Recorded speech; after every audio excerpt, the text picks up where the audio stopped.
Remakes are a tough game to play. I really wonder how the Strangers reboot trilogy would be received if it wasn't so heavily compared to the original, which, of course, yes, is objectively better. I just saw The Strangers Chapter 2, and I'm not here to tell you it's a misunderstood masterpiece or anything like that, but I did like it, so let's get into it. From what I gather, people really hate this reboot trilogy primarily because, one, it's not as good as the original, of course, and two, because of all of the added background lore that they're adding in these movies that just nobody wanted.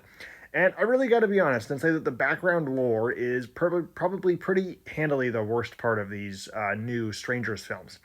This chapter specifically really shows some flashbacks of presumably what are the strangers as young children, and showing them have early signs of being psychopaths. And honestly, all that stuff didn't really work for me. But I do really wonder what people would think of this kind of lame lore stuff if we didn't have that original film.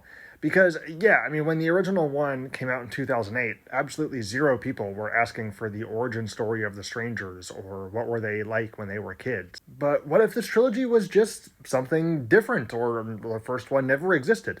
I'm really curious to see how these movies would be received in that universe. So while all of the background stuff didn't really work very well for me, what did actually work pretty well is that it's basically one long chase scene, and I think that this long extended chase scene was actually really well shot, well acted, and sustained interest during the runtime.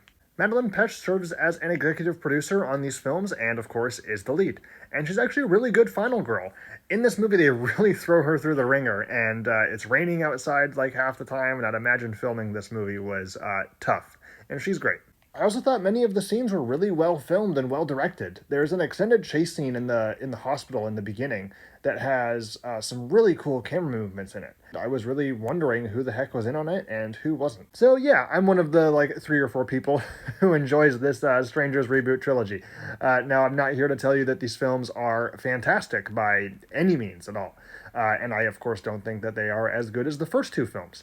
I'm really curious what the fate of the already filmed Chapter 3 is going to be, because this movie is not only getting awful reviews, its box office looks very grim too. So I hope Chapter 3 still gets a theatrical release. I mean, it's already filmed, it's probably already edited, or at least mostly, it's already in the can, so might as well toss it in theaters, make $2 or $3 million, and then call it a day. Anyways, The Strangers Chapter 2 gets a 3 out of 5 from me.